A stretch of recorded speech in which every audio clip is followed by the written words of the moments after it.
Okay जी। जो पहली class थी उसके अंदर हमने इससे पहले जो था वो सारा देख लिया था, सीक्वेंस डायग्राम तक। अब हम बात करेंगे एंटिटी रिलेशनशिप डायग्राम की।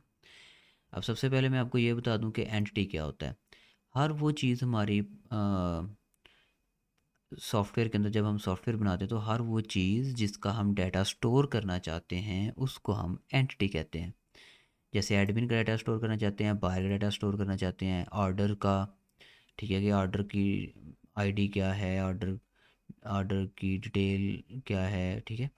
और इसलिए इस तरह order ID, date, amount, payment ID, ये चीज़ें।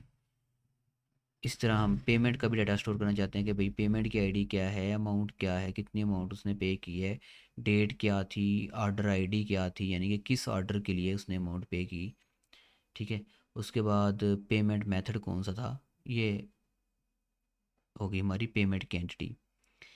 और यहाँ पर ये ऑर्डर डिटेल एंटिटी हमने बनाई हुई है। ये हम इसलिए बनाते हैं ताकि मैनी टू मैनी का जो रिलेशनशिप है। ओ हाँ, मैं शो करवाना स्क्रीन भूल गया हूँ, एक मिनट जस्ट।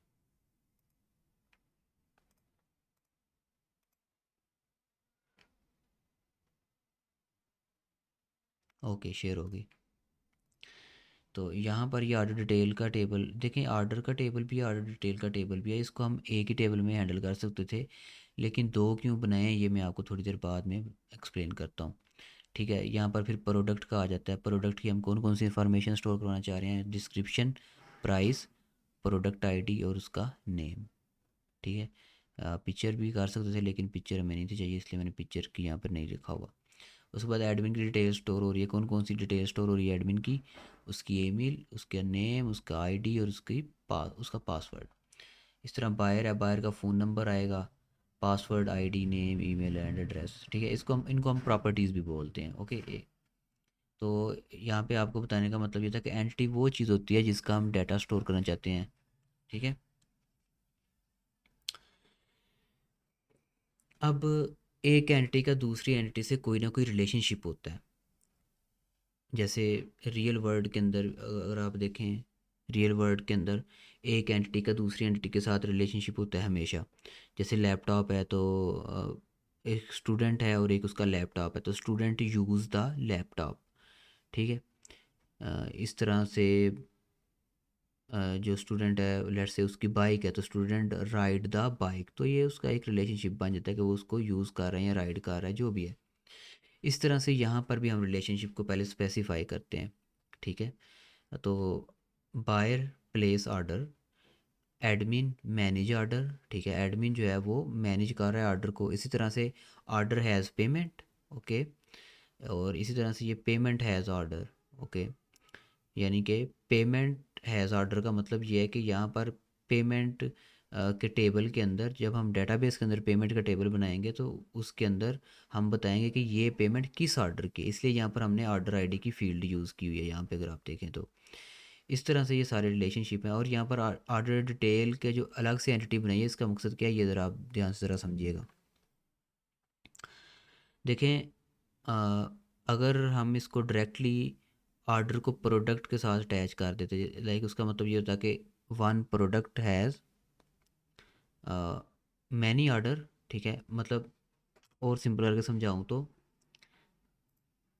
यहाँ पे बात आ जाती है कार्डिनैलिटी की। इसको इसको हम कार्डिनैलिटी कहते हैं, one to many, many to many, और ये कार्डिनैलिटी होती है। तो जो मैनी टू मैनी की कार्डिनैलिटी है ना, ये अलो नहीं की जाती। ठीक है। इसकी वजह क्या होती है, इसकी वजह ये होती है, मैं आपको एक वर्ड की फ़ाइल में एक फ़ेक डाटाबेस बना कर ना समझाने की कोशिश करता हूँ। वर्ड नहीं चले, मैं यहाँ पर एक्सेल ओपन कर लेता हूँ। थोड़ी सी वीडियो लंबी हो जाएगी लेकिन आपको समझ अच्छे से आ जाएगी। तो लेट्स से हमारे डाटाबेस के अंदर ना एक टेबल है जिसके अंदर स्टूडेंट की इंफॉर्मेशन सेव हो रही है। ठीक है। और एक और टेबल है जिसके अंदर जी टीचर की इंफॉर्मेशन सेव हो रही है।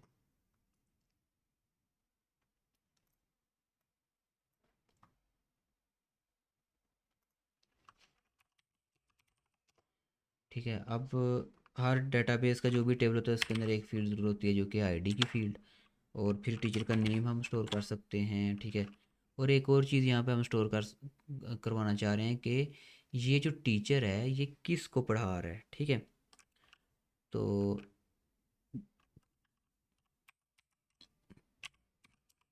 मैं यहाँ पर इस फील्ड का नाम रखता हूँ टीचिंग, ठीक है, यानी कि ये किस स्टूडेंट को पढ़ा रहा है। इसी तरह से स्टूडेंट की फील्ड है, यहाँ पर आईडी है, उसका नेम है स्टूडेंट का, और यहाँ पर उसकी लेट से एज भी हम स्टोर करवाना चाह रहे हैं, और हम यहाँ पे ये स्टोर करवाना चाह रहे हैं कि इसको कौन सा टीचर पढ़ा रहा है। तो लेट से मैं यहाँ पर कहता हूँ इसको जी, इस कॉलम का नेम हम क्या करेंगे, इस कॉलम का नेम हम रख देंगे ट्यूटर, यानी कि इसका कौन सा टीचर है। अब लेट्स से यहाँ पर आईडी इसकी 1 है, 2 है, 3 है, और यहाँ पर नेम मैं लिख देता हूँ, कोई फर्जी नेम लिख देता हूँ,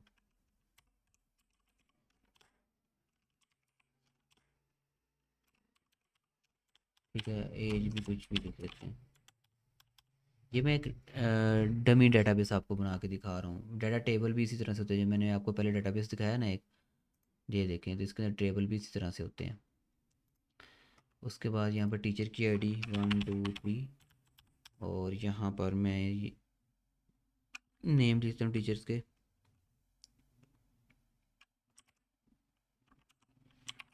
पर ईसा मूसा, ठीक है। अभी ये मैंने यहाँ पर दो जो कॉलम है इनको खाली छोड़ा हुआ है, ये वाले और ये वाले। अब ना यहाँ पे डिफरेंट कार्डिनलिटीज़ हम रख सकते हैं। वो क्या होती हैं, 1 to many, many to many, और 1 टू 1, ये होती हैं कुछ।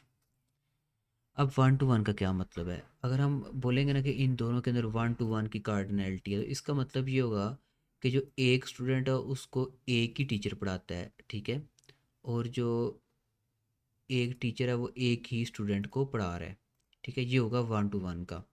उसके बाद आ जाता है 1 टू मैनी का, यानी कि एक जो टीचर, अगर हम स्टूडेंट से टीचर की तरफ देखेंगे तो हम ये अगर ये कहना चाह रहे हैं कि जो एक स्टूडेंट है उसको मैनी टीचर पढ़ा रहे हैं, तो ये हो जाएगा 1 टू मैनी, ओके, ठीक है।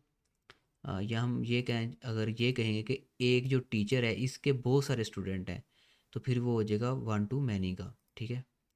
लेकिन एक होता है मैनी टू मैनी का, वो क्या होगा कि जो बहुत सारे स्टूडेंट्स हैं उनके बहुत सारे टीचर्स हैं, ठीक है। लाइक मैनी टू मैनी ये हो जाएगा कि मैनी स्टूडेंट जो हैं वो मैनी टीचर से पढ़ रहे हैं। लाइक ये वाला स्टूडेंट जो है ये भी इस टीचर से पढ़ रहा है, ये इस टीचर से पढ़ रहा है, और ये यही जो स्टूडेंट है ये इस टीचर से भी पढ़ रहा है, और फिर जो अली स्टूडेंट है वो भी इस टीचर से भी पढ़ रहा है, इससे भी पढ़ रहा है, तो ये हो जाएगा मैनी टू मैनी का। अब मैनी टू मैनी का जब हम रिलेशनशिप रखते हैं और इसको डेटाबेस के अंदर जब डाटा स्टोर करना चाहते हैं ना, तो उससे क्या होता है, उससे होता ये है कि देखें, सबसे पहले मैं आपको यहाँ पर 1 टू मैनी की एग्जांपल देता हूँ, या 1 टू 1 की एग्जांपल देता हूँ। लेट्स से मैं कहना चाह रहा हूँ 1 टू 1 है अभी कार्डिनलिटी, ठीक है, 1 टू 1 कर देता हूँ, 1 टू 1। इसका मतलब ये है कि एक जो स्टूडेंट है उसको एक ही टीचर पढ़ाएगा, ठीक है, उसको दो टीचर नहीं पढ़ा सकते, ओके। और इसी तरह से जो टीचर है उसका भी एक ही स्टूडेंट है। खैर यहाँ पर अब मैं लिखना चाह रहा हूँ कि इसका ट्यूटर कौन है। लाइक ये उसामा इसका ट्यूटर है, अ, अकबर, तो यहाँ पर सिंपली आ जाएगा अकबर, ओके। वैसे हम क्या करते हैं कि डेटाबेस के अंदर हमने अगर दूसरे डेटाबेस का डाटा स्टोर करना हो ना, सॉरी दूसरे टेबल का इंफॉर्मेशन स्टोर करनी हो, जैसे यहाँ पर हम ट्यूटर को स्टोर करना चाह रहे हैं, तो हम इसकी आईडी लेंगे, मतलब ये जो आईडी वाला सेक्शन है ना, आईडी वाला कॉलम है, इसी को यहाँ पर ले लेंगे। आईडी कॉलम ये किसका है, आपको टीचर का। तो लेट्स से हम कहना चाहते हैं कि उसामा जो है इसको अकबर पढ़ा रहा है, तो अकबर की आईडी क्या 1, तो डेटाबेस के अंदर जस्ट 1 स्टोर होगा यहाँ पे, ठीक है, ओके। तो यहाँ से हमें पता लग जाएगा कि 1 आईडी किसकी है, अकबर की, तो उसामा को अकबर पढ़ा रहा है। अब लेट्स से हम कहना चाह रहे हैं जी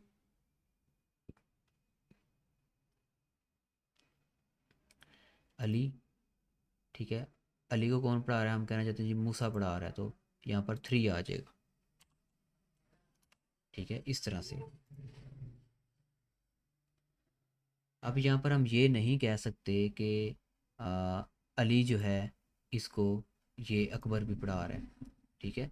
ये हम यहाँ पे नहीं कर सकते क्योंकि यहाँ पर जो रिलेशनशिप है वो 1 to 1 का है। ओके।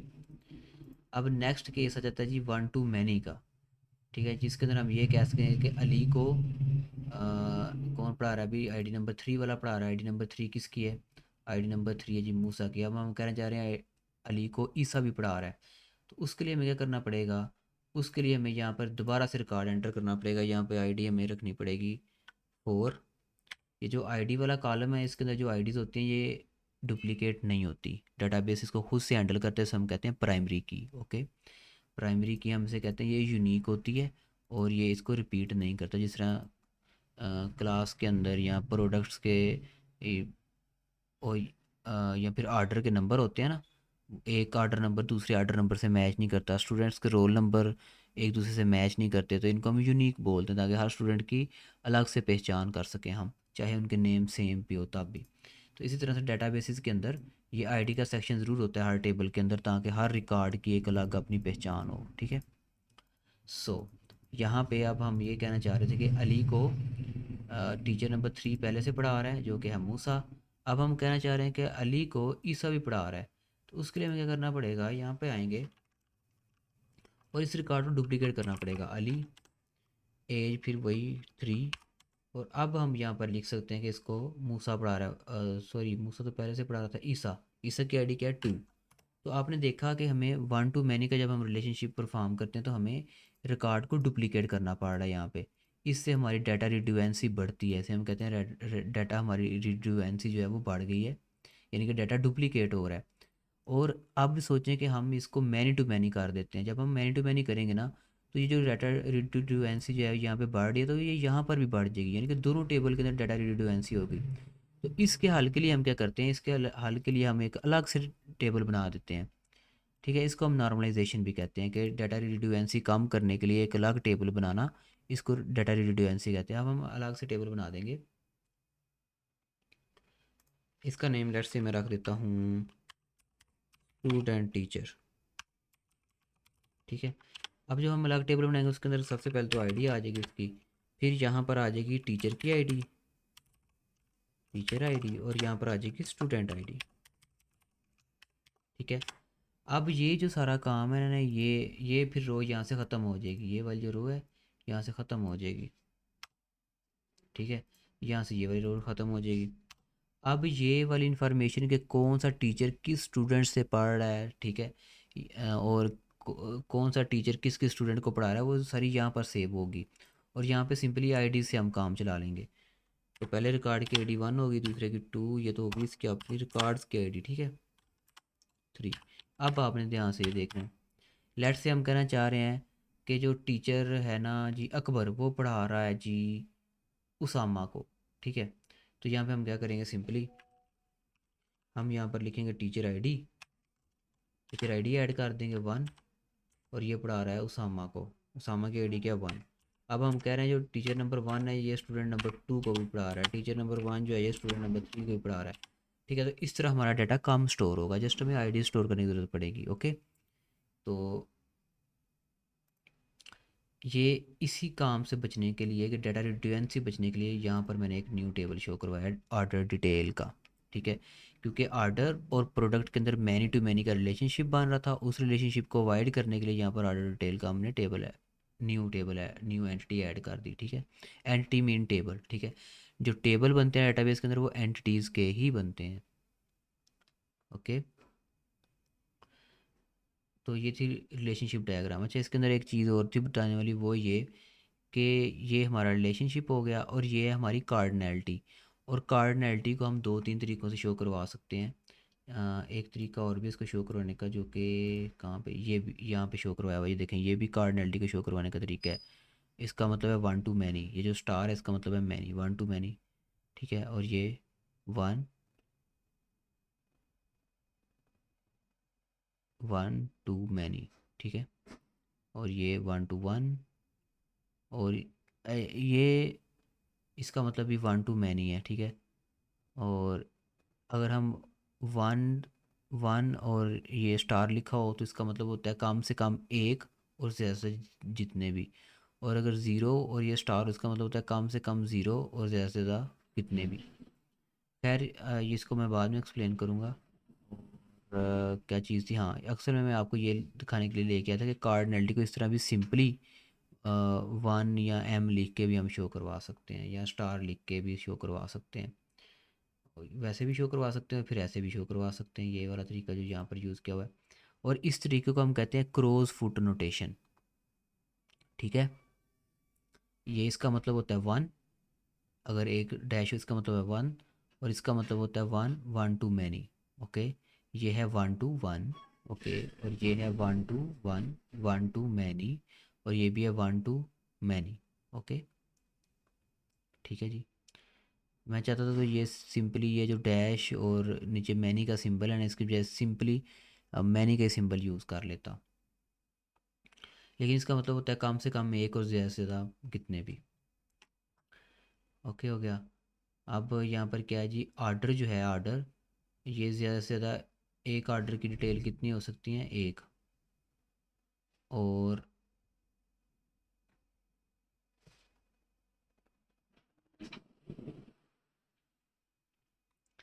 इसी तरह से अगर देखें तो जो आर्डर डिटेल है वो उसके पास कितनी प्रोडक्ट हो सकती हैं, ज़्यादा से ज़्यादा काफ़ी ज़्यादा हो सकती हैं। ठीक है, लेकिन अगर ये अंदर टेबल ना होता तो फिर क्या होना था, फिर ये होना था कि देखें एक जो प्रोडक्ट है उसके ज़्यादा से ज़्यादा ऑर्डर कितने हो सकते हैं, मैनी ऑर्डर हो सकते हैं। ठीक है, एक प्रोडक्ट है उसको यूज़र नंबर वन भी ऑर्डर कर सकता है, यूज़र नंबर टू भी, लाइक एक ऑर्डर है उसको अब्दुल्ला भी ऑर्डर कर सकता है, उसको अली भी ऑर्डर कर सकता है, कोई भी यानी कस्टमर है वो आके उसको ऑर्डर कर सकता है। ठीक है, ओके। तो जो एक प्रोडक्ट है उसको आपने देखा कि मैनी यूज़र जो हैं वो ऑर्डर कर सकते हैं, उसके मैनी ऑर्डर तो हो सकते हैं। इसी तरह से जो एक ऑर्डर है उसके अंदर कितनी प्रोडक्ट हो सकती हैं, तो आपको पता है उसके अंदर काफ़ी सारे प्रोडक्ट हो सकती हैं। यानी कि जो अली है वो प्रोडक्ट नंबर वन भी ऑर्डर कर सकता है, प्रोडक्ट नंबर टू भी ऑर्डर कर सकता है। तो ये इस तरह ये मैनी टू मैनी का रिलेशनशिप बन रहा था।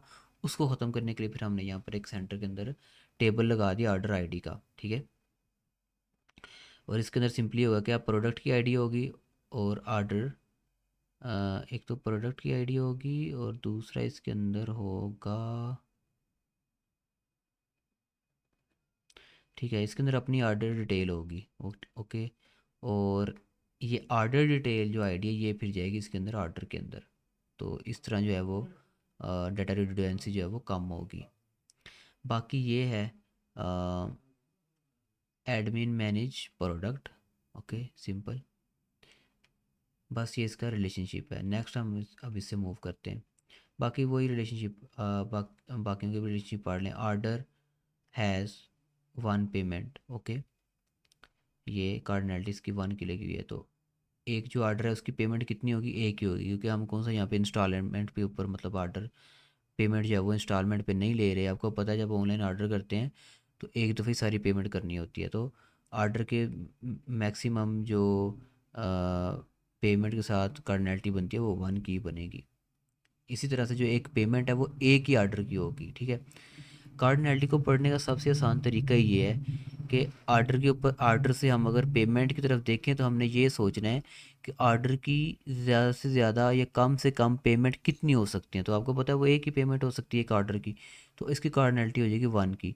इसी तरह से जब पेमेंट से हम ऑर्डर की तरफ देखेंगे तो हम ये सोचेंगे कि जो एक पेमेंट है वो मैक्सिमम कितने ऑर्डर के लिए हो सकती है और मिनिमम कितने ऑर्डर के लिए हो सकती है। तो आपको पता है जो एक पेमेंट है वो ज़ाहिर बात है एक ही ऑर्डर के लिए होगी, तो इसलिए इसकी कार्डिनलिटी वन की होगी। ठीक है, ये चीज़ है। और इस तरह अगर हम यहाँ से आएँ तो हम देखेंगे कि एक जो ऑर्डर है उसकी ऑर्डर डिटेल कितनी हो सकती हैं, तो एक जो ऑर्डर है उसकी ऑर्डर डिटेल एक ही होगी। ठीक है, इसलिए वन टू वन का। और अब यहाँ से अगर इस तरफ देखें तो एक जो ऑर्डर डिटेल है उसके अंदर कितने ऑर्डर हो सकते हैं, उसके अंदर जस्ट एक ही ऑर्डर हो सकता है, इसलिए ये वन टू वन का रिलेशनशिप बनता है। इसी तरह से हम देखेंगे कि एक जो ऑर्डर डिटेल है उसके अंदर ज़्यादा से ज़्यादा प्रोडक्ट कितनी हो सकती हैं। ठीक है, तो जो एक जो ऑर्डर है उसके अंदर मैनी प्रोडक्ट हो सकती हैं। और ये जो ऊपर लिखा हुआ है बायर से ऑर्डर की तरफ जाना है। बाहर से ऑर्डर की तरफ, ये देखें ना, एक जो बायर है, ठीक है, ठीक वो है। कितने ऑर्डर प्लेस कर सकता है? वो कितने ऑर्डर प्लेस कर सकता है? मैनी ऑर्डर प्लेस कर सकता है, ठीक है। और एक जो ऑर्डर है वो कितने बायर के साथ बिलोंग कर सकता है? एक के साथ ही बिलोंग कर सकता है, जाहिर बात है। जो ऑर्डर मैंने प्लेस किया है, मुझे ऑर्डर आईडी मिली है 1, तो जो ऑर्डर ऑर्डर नंबर 1 है वो मेरा ही ऑर्डर है, वो किसी और का तो नहीं हो सकता। समझ लगी? इसलिए जो एक ऑर्डर है उसका बायर एक ही होगा। ऑर्डर जो है उसका जो बायर है वो एक ही होगा, इसलिए यहाँ पर 1 की कार्डिनलिटी आ गई, ठीक है। लेकिन जो बायर है वो तो एक से ज़्यादा ऑर्डर प्लेस कर सकता है ना, ठीक है। बायर आता है, वो एक ऑर्डर प्लेस करता है, उसको ऑर्डर आईडी मिल जाती है 1। अब फिर से वो न्यू ऑर्डर प्लेस करता है, उसको ऑर्डर ऑर्डर आईडी मिल जाती है 2। इस तरह से एक जो बायर है वो कितने भी ऑर्डर प्लेस कर सकता है, लेकिन जो एक ऑर्डर है वो बिलोंग करता है ओनली 1 बायर से। दैट्स इट, ठीक है। अगर मज़ीद समझाऊँ, अब लेट्स से मैंने ऑर्डर प्लेस किया है, अब मेरी ऑर्डर नंबर आईडी है 1, ठीक है, मेरी ऑर्डर आईडी है 1। अब ऐसा नहीं हो सकता कि कोई और बायर आए, वो उसी ऑर्डर नंबर 1 के अंदर कोई हेर फेर करके चला जाए, ठीक है। अब समझ आ गई होगी आपको। बाकी नेक्स्ट मैं मूव करता हूँ लॉजिकल मॉडल या फिर क्लास डायग्राम के ऊपर। अब क्लास डायग्राम क्या होती है? क्लास डायग्राम के अंदर हमने सिंपली अपना जो क्लासेस होती हैं, एक्चुअली जो एंटिटी होती है ना, एंटिटी उसी की हम क्लास बनाते हैं, ठीक है। और इसके अंदर हमने उनका आपस के अंदर रिलेशनशिप वगैरह बताए होते हैं इसके अंदर भी। और इसके अंदर हमने एंटिटीज़ की प्रॉपर्टीज़ जो होती हैं उनकी डेटा टाइप बताई होती है और उसके फंक्शंस बताए होते हैं, ठीक है। इसके अंदर ये बस बनती है रिलेशनशिप शो करवाने के लिए उसके, ठीक है। रिलेशनशिप और उसकी प्रॉपर्टीज़, यहाँ पे प्रॉपर्टीज़ भी हमने लिखी हैं। और जो क्लास डायग्राम होती है ये होती है क्लासेस का आपस के अंदर रिलेशन क्या होगा, उसके अलावा उनका फंक्शन क्या होगा एक क्लास का, और उसके डेटा टाइप्स क्या होंगे, डेटा मेंबर क्या होंगे, डेटा फंक्शंस क्या होंगे। इनको हम कहते हैं members, member property I think, हाँ। और इसको कहते हैं मेंबर फंक्शंस, ओके। तो यहाँ पर साथ उनकी टाइप लिखें, जैसे बायर आईडी है तो उसकी टाइप है इंट। इंट मतलब इंट टाइप हम तब रखते हैं प्रोग्रामिंग के अंदर जब हमने जो डाटा है वो नंबर्स के अंदर सेव करना। जैसे आपको पता है आईडी नंबर में सेव होती है ना, आईडी 1 2 3 4 इस तरह होती है आईडी, ABC तो नहीं होती, 1 2 3 4 इस तरह होती है। तो इसलिए इसकी टाइप होगी इंट। इस तरह से जो नेम है ना उसको हम स्ट्रिंग में स्टोर करते हैं। स्ट्रिंग किसको कहते हैं? कम्बिनेशन ऑफ लेटर्स को। जैसे नाम हो गया, कोई लाइन हो गई, इसको हम स्ट्रिंग डाटा टाइप के अंदर स्टोर करते हैं, ठीक है। ईमेल भी स्ट्रिंग में स्टोर होती है, एड्रेस भी स्ट्रिंग में, फ़ोन नंबर भी स्ट्रिंग में स्टोर होता है। उसके अलावा स्ट्रिंग पासवर्ड भी स्ट्रिंग में स्टोर होता है। यानी कि जब एक से ज़्यादा करेक्टर स्टोर करना हो ना, एक से ज़्यादा करेक्टर स्टोर करने हो तो हम उसको स्ट्रिंग में स्टोर करते हैं। उसके अलावा फिर ये आ जाते हैं इसके फंक्शन। इस क्लास के फंक्शन क्या होंगे? जैसे बायर है, इसकी क्या क्या काम कर सकता है? खुद को रजिस्टर कर सकता है, लॉगिन कर सकता है, ब्राउज ग्रोसरी कर सकता है, प्लेस ऑर्डर कर सकता है और ड्रैग ऑर्डर कर सकता है, ठीक है। उसके बाद ये आपको कुछ नज़र आ रहा होगा, ये इसे हम कहते हैं कंपोजिशन, ठीक है। ये जो रिलेशनशिप है ना, ये होता है जनरलाइजेशन का, ठीक है। जनरलाइजेशन का रिलेशनशिप होता है। और ये होता है कंपोजिशन का। देखें, जब एक क्लास दूसरी के ऊपर डिपेंड नहीं ना होती तो उनके अंदर जो रिलेशनशिप होता है वो जनरल जनरल रिलेशनशिप होता है, जनरलाइज रिलेशनशिप होता है। लेकिन जब लेट्स से हम इसका इंस्टेंस इसके अंदर यूज़ कर रहे हैं, जैसे देखें हमने ये बताना है कि ये जो ऑर्डर है ये किस बायर ने प्लेस किया, तो ज़ाहिर बात है उस फिर ये बायर आईडी यहाँ से इस क्लास में आएगी, ठीक है। तो ये क्लास फिर डिपेंडेंट हो जाती है, ऑर्डर क्लास डिपेंडेंट हो गई है बायर क्लास के ऊपर, ऐसा ही है, ठीक है। यहाँ पर आप देख सकते हैं बायर आईडी यहाँ पर आई हुई है, ये देखें बायर आईडी, ओके। ये प्रॉपर्टी तो वैसे इस क्लास की है बायर आईडी, लेकिन इसके अंदर यूज़ हो रही है क्योंकि हमने ये बताना है कि जब ऑर्डर का इंस्टेंस क्रिएट होगा, जब ऑर्डर क्रिएट होगा तो उसके अंदर बायर आईडी आएगी ही आएगी, ये पता करवाने के लिए कि ये ऑर्डर प्लेस किसने किया है, ठीक है। तो ये क्लासेस की डिपेंडेंट हो गया, तो यहाँ पर जो रिलेशनशिप बनेगा वो बनेगा इसका कंपोजिशन का, इसको हम कंपोजिशन का रिलेशनशिप कहते हैं, ठीक है। इसको हम शो करते हैं फील्ड डायमंड से, ओके। अब हम ये शो कर रहे हैं कि जो ऑर्डर क्लास है इसका बायर क्लास से क्या रिलेशनशिप है, कंपोजिशन का। इस तरह से इनकी भी यहाँ पर आ रहे हैं, तो ये हम शो करवा रहे हैं कि ये this class is part of this class. तो इसलिए इसका रिलेशनशिप जो है वो ये कंपोजिशन का, और यहाँ पर भी कंपोजिशन का। बाकी भी रिलेशनशिप होते हैं। स्क्रीन नहीं शो हो रही मुझे। आप क्लास लीव करके दोबारा ज्वाइन करें तो आपको शो हो जाएगी। ओके। हम्म। अच्छा, और भी ना रिलेशनशिप्स होते हैं, जैसे अगर यहाँ पर जाऊँ,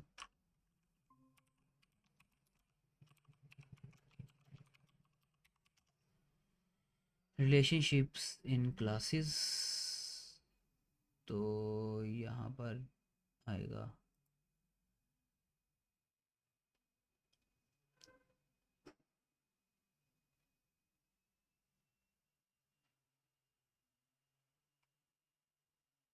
ये काफ़ी सारे रिलेशनशिप है। जनरलाइजेशन है, इनहेरिटेंस है, डिपेंडेंसी, एग्रीगेशन, कंपोजिशन, ठीक है। लेकिन मोस्टली जो हम यूज़ करते हैं वो ये है, एग्रीगेशन का, कंपोजिशन का, जनरलाइजेशन का, इनहेरिटेंस का। इनमें जो ज़्यादा यूज़ होता है वो जनरलाइजेशन है, और यहाँ फिर ये कंपोजिशन है। इनके सिंबल्स वगैरह मैं आपको यहाँ पे दिखा देता हूँ।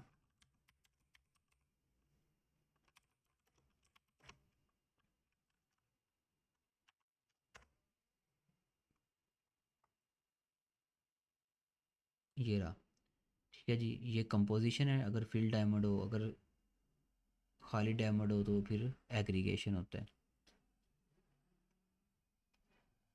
ये चीज़ है। तो बस यहाँ पर क्लासेस के रिलेशनशिप हम शो करवाते हैं, और फिर ये वही इनकी कार्डिनलिटी लिखी है, 1 to ठीक है।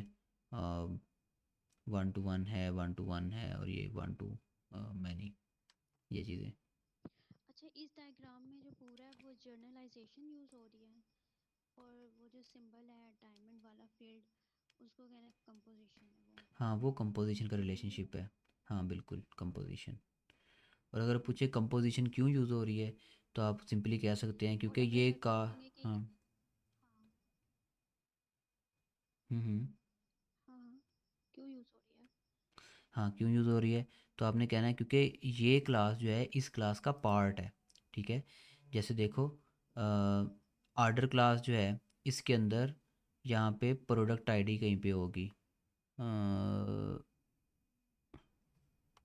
वैसे ज़रूरी नहीं कि जो कंपोजिशन की प्रॉपर्टी है वो हम यहाँ पे शो करें। जिस तरह देखो, अ, यहाँ पर प्रोडक्ट आईडी भी होनी चाहिए थी, जो कि नहीं है। जैसे देखो यहाँ पर बायर ये है ना, बायर, बायर आईडी तो यहाँ पर आई हुई है। ये देखो बायर आईडी आई है। स्क्रीन फिर से कभी बंद हो जाती है, कभी आपका ना ज़्यादा नेट कम हो नेट जाती स्लो होगा, आप रिकॉर्डिंग देख लेना। वो नेट आपका स्लो है, इस वजह से ये प्रॉब्लम आ रही है। अब नज़र आ मुझे रही आ रहा स्क्रीन? है। हाँ, तो ये देखो, ये बायर आईडी है, ये यहाँ पर आई हुई है आर्डर क्लास में, ठीक है। ये देखो यहाँ पर भी बायर आईडी। तो ये वाली जो क्लास है, कौन सी क्लास जी, बायर जो क्लास है, ये पार्ट है किसका, आर्डर क्लास का। इसलिए इनके दरमियान जो है ये इस वजह से कंपोजिशन। कंपोजिशन। हाँ बिल्कुल। अगर ये ना होता इस तरह, तो फिर दोनों का जो रिलेशनशिप था वो जनरलाइजेशन का रिलेशनशिप होना था। अच्छा, अगर वो उसका पार्ट ना होता तब जर्नलाइजेशन होनी थी, हाँ, अगर ये लेकिन अब पार्ट वो ना होता, कंपोजिशन डिपेंडेंसी ना होती ये, तो अब वो फिर पार्ट है उसका तो वो कंपोजिशन है, ठीक है। कंपोजिशन। नेक्स्ट है हमारा डेटाबेस डिज़ाइन। अब डेटाबेस डिज़ाइन और एंटिटी रिलेशनशिप डायग्राम ये तकरीबन एक जैसी होती हैं, ठीक है। इसके अंदर, उसके अंदर हमने रिलेशनशिप बताया होता है एंटिटीज़ के दरमियान, इसके अंदर फिर टेबल के दरमियान रिलेशनशिप बताते हैं। मैंने तो आपको बताया था कि जो एंटिटीज़ होती हैं ना उसके ही टेबल बनते हैं, ठीक है। ये देखें, ये प्रॉपर्टीज़ लिखी हैं, इनको फिर हम ऐसे टेबल फॉर्म में लिख देते हैं। और इसके अंदर जो सिंपल हम बताते हैं वो होती है ये चीज़ मेन, प्राइमरी की और फॉरेन की। फॉरेन प्राइमरी की क्या होती है, हर टेबल के अंदर जो उसके अंदर आईडी यूज़ होती है ना, जिस तरह मैंने आपको अभी स्टूडेंट टेबल और टीचर टेबल बना के दिखाया था, ये वाला। इसके अंदर ये जो आईडी सेक्शन है इसको हम प्राइमरी की कहते हैं। प्राइमरी की क्यों कहते हैं इसको, क्योंकि ये यूनिक होती है, ठीक है, और ये खुद ही इंक्रीमेंट होती है, और ये एक रिकॉर्ड की दूसरे रिकॉर्ड से मैच नहीं करती, इसलिए हम इसको प्राइमरी की कहते हैं, ठीक है। तो ये एक यूनिक की होती है, दिस इज़ प्राइमरी की इज़ अ यूनिक की, ठीक है। और फिर होती है एक फॉरेन की। अब फॉरेन की क्या होती है, यहाँ पर मैंने आपको एग्जांपल दी थी ना, ये देखो कि जब हम एक टेबल बनाएंगे नॉर्मलाइजेशन के लिए, स्टूडेंट टीचर का हमने एक टेबल बनाया था जिसके अंदर हम ये स्टोर करवाना चाह रहे थे कि कौन से टीचर को कौन सा स्टूडेंट पढ़ा रहा है, यानी कि कौन सा स्टूडेंट किस टीचर से पढ़ रहा है। तो उसके अंदर हम सिंपली क्या कर रहे थे कि एक हमने कॉलम लिया टीचर आईडी का और एक लिया स्टूडेंट आईडी का। तो देखें जो टीचर आईडी का कॉलम ये वैसे है तो इस टेबल का कॉलम, ठीक है। इस तरह जो स्टूडेंट आईडी वाला कॉलम ये है तो ये वाला कॉलम, ठीक है, किसी दूसरे, ये स्टूडेंट टेबल का कॉलम, लेकिन इसको हम यहाँ पे यूज़ कर रहे हैं। तो ये यहाँ पर आके क्या बन जाएगा, फॉरेन की बन जाएगा, ठीक है। ऐसा कॉलम जो किसी दूसरे टेबल का हम किसी दूसरे टेबल के अंदर यूज़ करें, वो उसको हम बोलते हैं ये फॉरेन की है। That's it. तो यहाँ पर ये फॉरेन की है, यहाँ पर ये जिसके साथ एफ के लिखा हुआ है ये फॉरेन कीज़ है। ओके हो गया। बाकी वही कार्डनैलिटी है। और ये एडमिन का किसी के साथ हमने क्यों नहीं अटैच किया, क्योंकि ये इसकी किसी के साथ फॉरेन की यूज़ नहीं हो रही। हम उसी टेबल को अटैच करते हैं जिसकी फ़ॉरेन की यूज़ हो रही हो। जैसे देखो प्रोडक्ट है ना, प्रोडक्ट की आईडी यहाँ पर as a foreign key use हो रही है, तो इसलिए हमने इसको इस साथ अटैच किया हुआ है। इसी तरह से यहाँ पे अगर देखें तो यहाँ पर भी क्या हो रहा है कि ऑर्डर डिटेल जो है ना ये एज अ फ़ॉरेन की, ये देखो ऑर्डर डिटेल आईडी, ठीक है, order detail ID as a foreign key यहाँ पर यूज़ हो रही है। और यहाँ पर पेमेंट आईडी भी यहाँ पर as a foreign key use हो रही है। इस तरह बायर की आईडी भी यहाँ पर as a foreign key use हो रही होगी, ये रही buyer ID as a foreign key, इसलिए इसको अटैच किया है। और एडमिन की मतलब हमें ज़रूरत ही नहीं थी है दूसरे टेबल के अंदर यूज़ करने की एज अ फ़ॉरेन की, इसलिए इसको हमने अटैच नहीं किया हुआ। ये लास्ट डायग्राम थी। इसके बाद है हमारा टूल्स कि हमने टूल कौन कौन से यूज़ किए हैं। इसके अंदर आता है ड्रा डॉट आई ओ, ठीक है। ये है ड्रा डॉट आई ओ जिसको हमने ये जितनी डायग्राम है, class diagram, database diagram, D F T E R D, इसको मैंने सबको ड्रा डॉट आई ओ के अंदर बनाया है। बड़ा सिंपल सा टूल है, यहाँ पे मैं आपको दिखा देता हूँ। ड्रा डॉट आई ओ,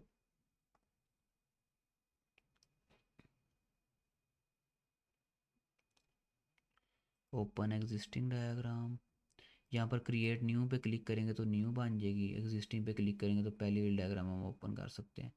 यहाँ से ये मैं डायग्राम ओपन कर रहा हूँ, ठीक है। ये वैसे कोई और प्रोजेक्ट है, तो ये देखें ये उस प्रोजेक्ट की ना डेटाबेस डायग्राम है। तो यहाँ से हम सर इसको, मेरी स्क्रीन अभी भी शो नहीं हो रही है। वो आपका फिर नेट का इशू है शायद, रिकॉर्डिंग देख लेना। मुझे भी शो नहीं हो रही स्क्रीन। आपको भी नहीं शो हो रही तो रुको।